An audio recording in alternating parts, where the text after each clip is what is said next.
Hello students, हम आज journal की थ्योरी पढ़ेंगे।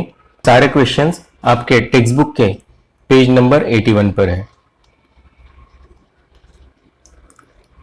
चलो बच्चों शुरू करते हैं।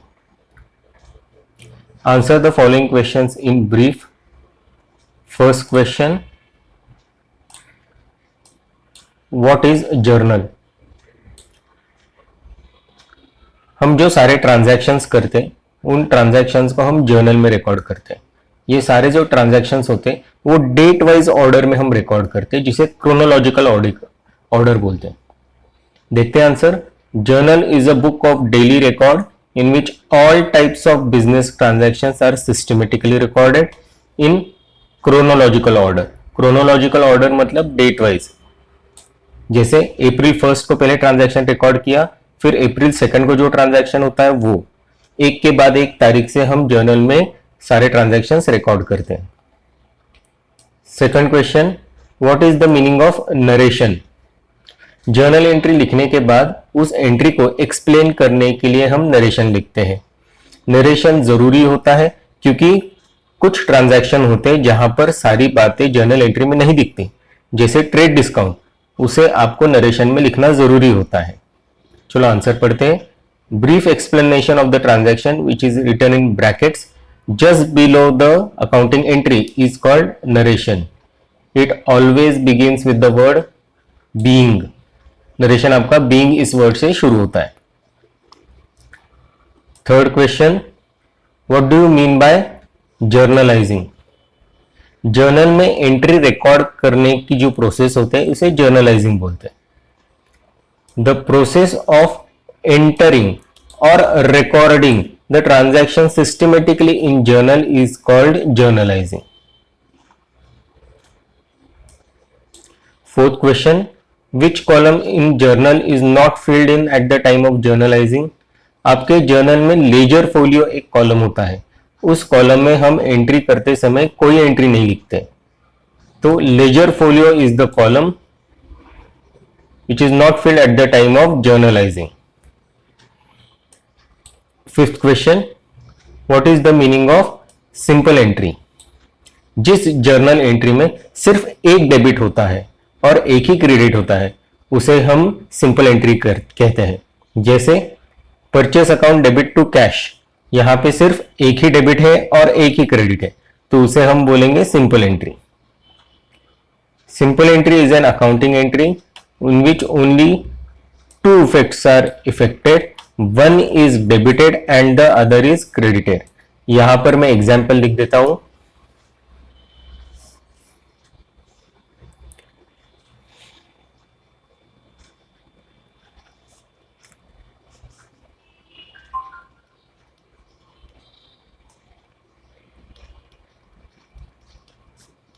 Purchase account debit to cash account, यहां पे सिर्फ एक ही डेबिट है और एक ही क्रेडिट है।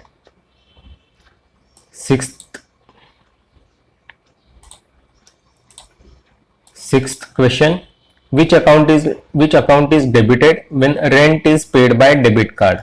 रेंट जब डेबिट कार्ड से पे होता है तो उसकी जर्नल एंट्री इस तरह से बनेगी।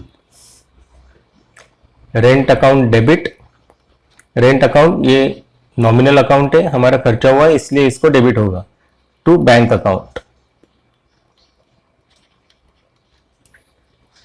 तो हमने किस अकाउंट को डेबिट किया? रेंट अकाउंट को। तो answer, rent account is debited when rent is paid by debit card. 7, why is journal called book of primary entry? Journal को बुक ऑफ प्राइमरी एंट्री इसलिए कहते हैं क्योंकि हर ट्रांजैक्शन की सबसे पहले एंट्री जर्नल में की जाती है, प्लस ये सारी एंट्री हम क्रोनोलॉजिकल ऑर्डर में करते हैं। क्रोनोलॉजिकल मतलब एक के बाद एक सीक्वेंस में डेट से इस ट्रांजैक्शन को रिकॉर्ड करते हैं। चलो आंसर देखते हैं। Journal is a book of original entry और फर्स्ट एंट्री और primary entry because all the business transactions are recorded first in the journal in a chronological order, that is order of their occurrence. Eighth question, in which order are transactions recorded in journal? सारे journal में transactions chronological order मतलब date wise record होते हैं। In journal all transactions are recorded in a chronological order, that is in order of their occurrence. Which discount is not recorded in the books of accounts? Trade discount जो होता है उसे हम journal entry में नहीं record करते। Answer वही है, trade discount is not recorded in the books of account. 10th question, which account is credited when goods are sold on credit? Sale of credit की जर्नल एंट्री पहले हम देखते हैं। जब सेल होगा तो कस्टमर अकाउंट को डेबिट होगा, उसे हमने क्रेडिट पे बेचा हुआ है इसलिए कस्टमर अकाउंट डेबिट, और सेल्स अकाउंट नॉमिनल अकाउंट है, हमारी इनकम है इसलिए टू सेल्स अकाउंट, ये क्रेडिट होगा। अब क्वेश्चन है which account is credited when goods are sold on credit? तो क्रेडिट किस अकाउंट को किया हमने? Sales. Sales account is credited when goods are sold on credit। 11th question, state the meaning of combined entry. जब किसी entry में multiple debits या multiple credits होते हैं तो उसे हम कंबाइंड एंट्री कहते हैं। इसका एग्जाम्पल हम लेते हैं। जैसे आपको कोई एंट्री इस तरह से आपने पास की है, purchase account debit, input CGST account debit, input SGST account debit to bank account.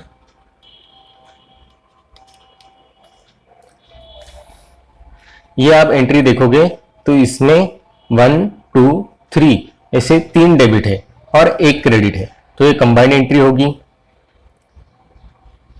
अब इसी एंट्री में मैं और एक अकाउंट ऐड कर देता हूं, टू डिस्काउंट, हमें कुछ डिस्काउंट मिला इसलिए टू डिस्काउंट रिसीव्ड अकाउंट। अब यहां पर मल्टीपल डेबिट्स है और मल्टीपल क्रेडिट्स है, तो इस केस में भी इसे हम कंबाइंड एंट्री कहेंगे। और अगर सिर्फ सिंपल जर्नल एंट्री है, ये हो गई हमारी कंबाइंड एंट्री। और अगर simple journal entry purchase account debit to bank account, ये हो गई आपकी सिंपल एंट्री, क्योंकि यहां पर सिर्फ एक ही डेबिट है और एक ही क्रेडिट है। चलो आंसर पढ़ते हैं। Combined entry is an accounting entry in which number of accounts debited are 2 or more and or 2 or more accounts are credited. Next question, what is GST? GST ये goods and service tax होता है, ये indirect tax है। It is goods and service tax. GST is one nation, one tax. Next question, in which year was GST imposed by central government? Central government ने GST हम पर 1 जुलाई 2017 पे impose किया था।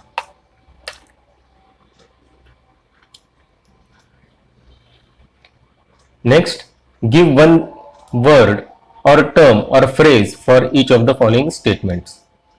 अ बुक ऑफ ओरिजिनल और primary entry, answer है हमारा journal.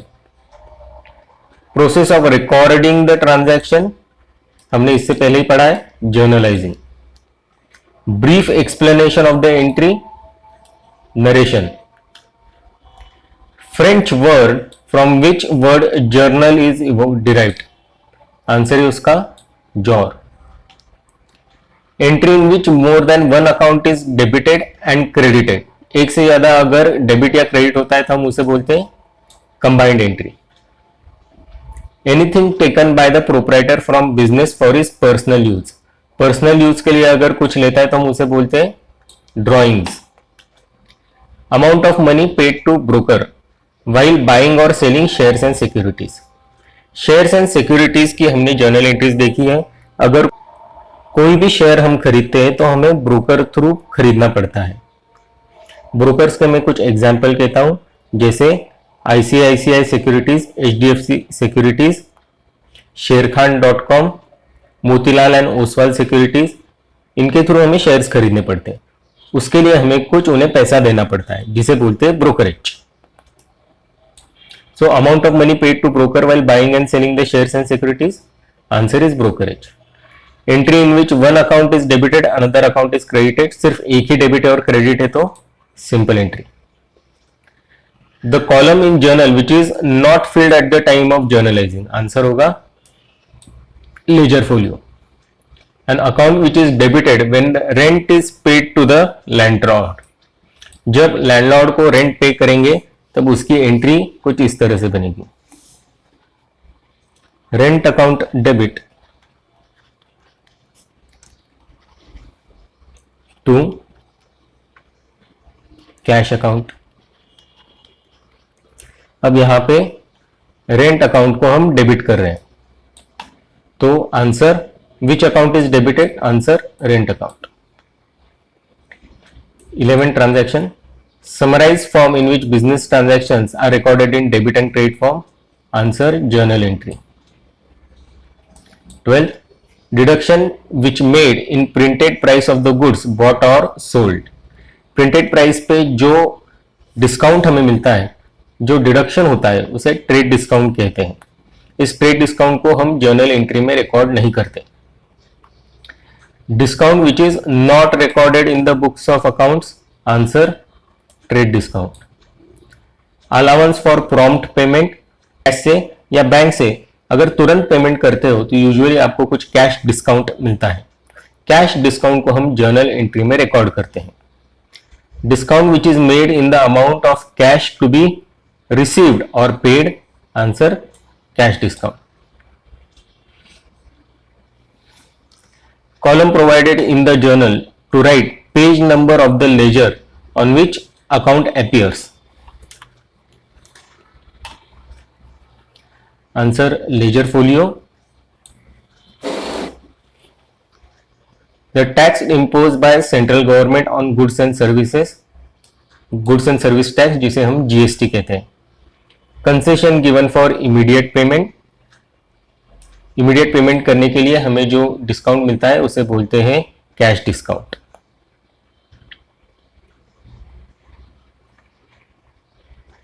अब हम फिलिंग द ब्लैंक्स पढ़ेंगे।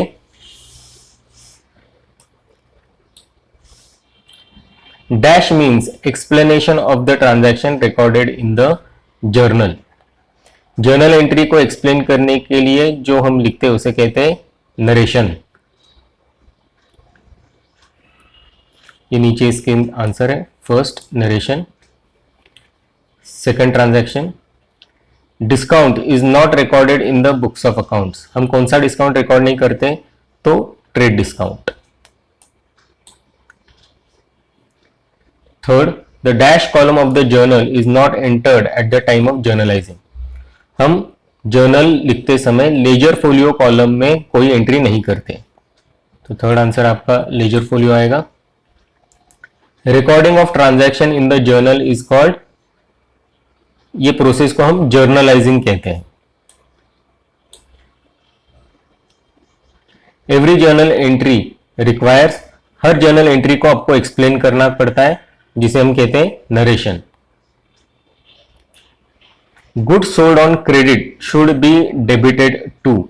हम अगर गुड्स अगर क्रेडिट पर बेचते तो उसकी एंट्री क्या आएगी, कस्टमर अकाउंट डेबिट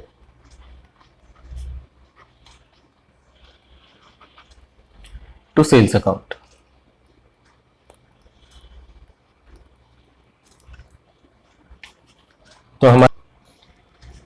तो हमारा डेबिट कस्टमर अकाउंट को हो रहा है, तो इसका आंसर आएगा customer account. Wages paid for installation of machinery should be debited to. Machinery install करने के लिए जो हम वेजेस पे करते हैं वो मशीनरी अकाउंट को ही डेबिट होता है। इसकी entry machinery account debit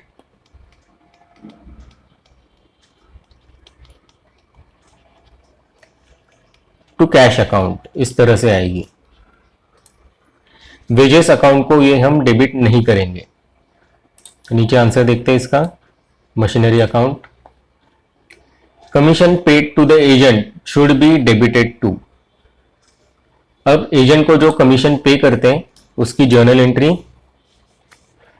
commission हमारा एक्सपेंस है इसलिए commission account debit to cash account आएगी। तो हम डेबिट किसे करेंगे? कमीशन अकाउंट को। नीचे answer commission account. Loan from Dena bank should be credited to. अब देना बैंक से अगर हम लोन लेंगे तो इसकी एंट्री देखो क्या आएगी।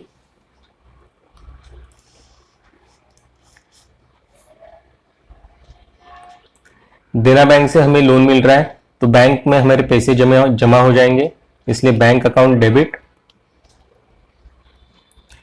टू। अब देना बैंक से हमें पैसा मिला है, देना बैंक ये पर्सनल अकाउंट है, सो हम क्रेडिट द गिवर तो टू देना बैंक लोन अकाउंट। तो उन्होंने पूछा है कहां पे क्रेडिट करना है, तो हम क्रेडिट करेंगे देना बैंक लोन अकाउंट को।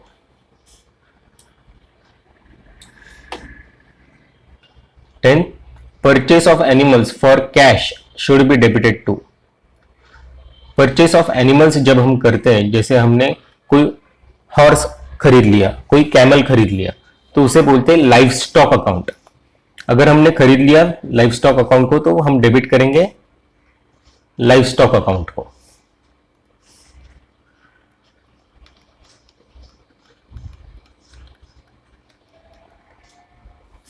इसकी जर्नल एंट्री आएगी life stock account debit to cash account. Dash discount is always recorded in the books of account. हम कैश डिस्काउंट को हमेशा रिकॉर्ड करते हैं, तो आंसर है cash discount. 12th transaction, dash is the discount on the basis of which entry is recorded in the journal. Journal में entry ये voucher की मदद से एंटर की जाती है। वाउचर किस तरह से होता है देखिए, ये आपका वाउचर है। यहां पे first name of the firm, example हम लेंगे XYZ लिमिटेड।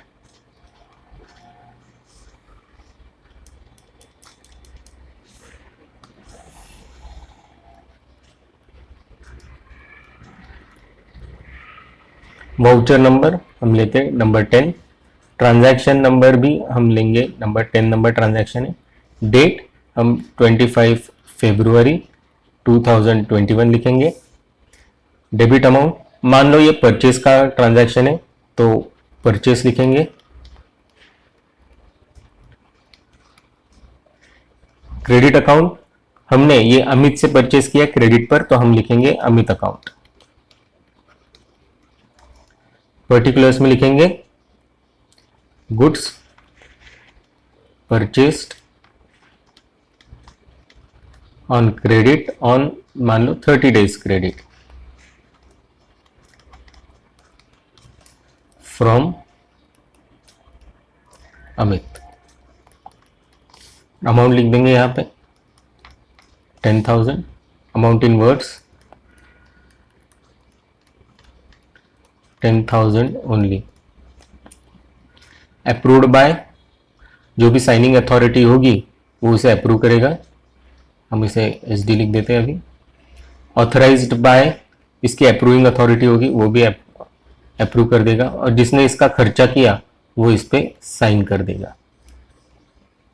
ठीक है बच्चों, अब आपको समझा जर्नल वाउचर क्या होता है।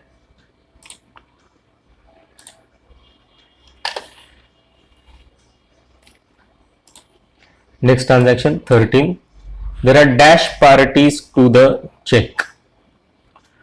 चेक में 3 पार्टीज होती है, किस तरह से देखते हैं। यहाँ पे मैं थोड़े डिटेल्स लिख देता हूँ। पे आनंद राठी ₹100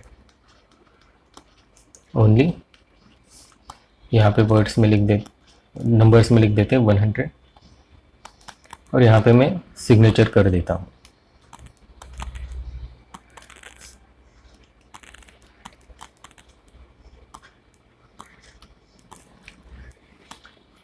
अब यहाँ पे 3 पार्टीज कौन सी है देखिए।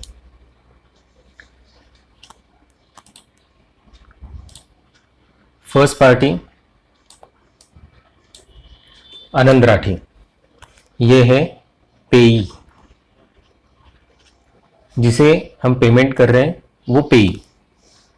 सेकंड जो सिग्नेचर कर रहा हूं मतलब मैं, वो होता है ड्रॉवर, जो चेक इशू कर रहा है, जो चेक ड्रॉ कर रहा है उसे बोलते हैं ड्रॉवर। और थर्ड पार्टी होती है bank, state bank of India. State bank of India, इस पर हमने चेक ड्रॉ किया है इसलिए ये होगी ड्रॉई। तो 3 पार्टीज कौन सी बनी? पहला ड्रॉवर जो चेक इशू करता है वो, दूसरा ड्रॉई जिस बैंक पे वो चेक इशू किया वो, और तीसरा पेई जिसको हम पेमेंट कर रहे हैं वो। इस तरह से 3 पार्टीज होती है।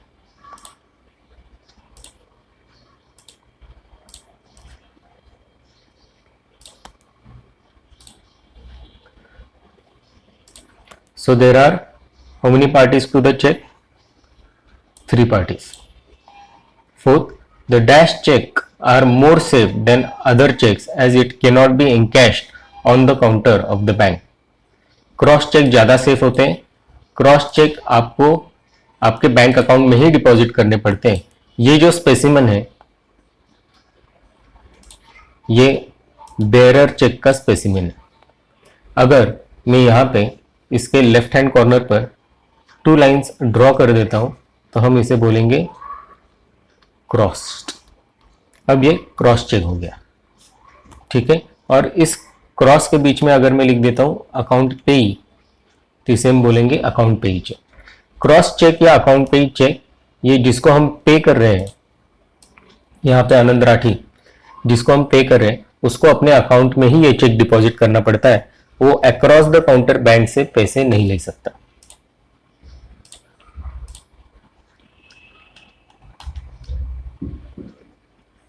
Next, state whether the following statements are true or false. A journal voucher is must for all transactions recorded in the journal. Journal voucher का हम स्पेसिमेन देख चुके हैं।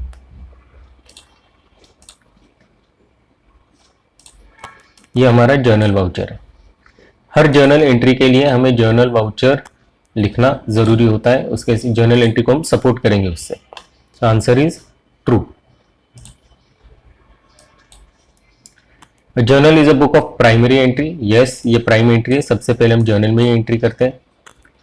Narration is not necessary for each and every journal entry. False, हर journal entry को हमें narration लिखना ही पड़ेगा। Fourth, every transaction is first recorded in journal. True, journal ये प्राइमरी बुक ऑफ एंट्री है, हर ट्रांजैक्शन पहले जर्नल में ही रिकॉर्ड होता है।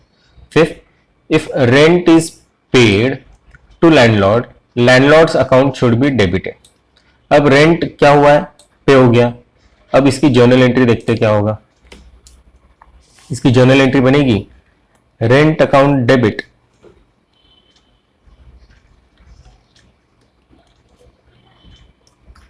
To cash account.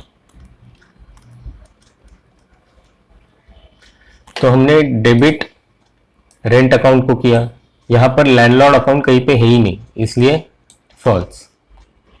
Book keeping records monetary and non monetary transactions. True, non monetary transactions भी इसमें record होते हैं।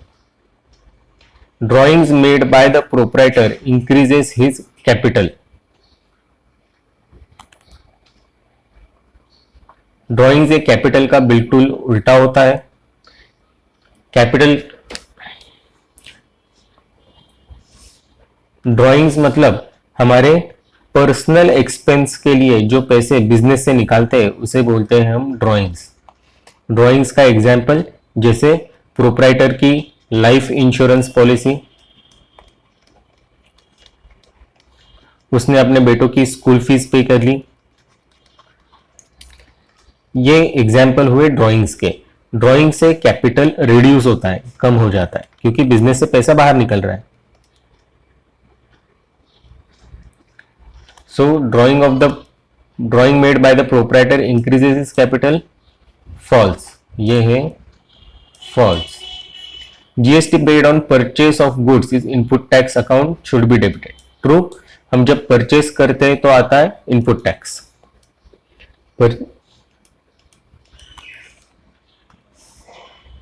परचेस करेंगे तो आएगा इनपुट टैक्स,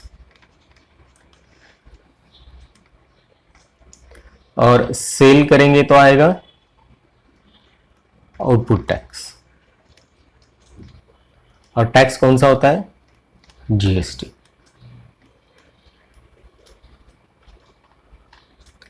ओके बच्चों, सारे थ्योरी के क्वेश्चंस हमने डिस्कस कर लिए। Thank you.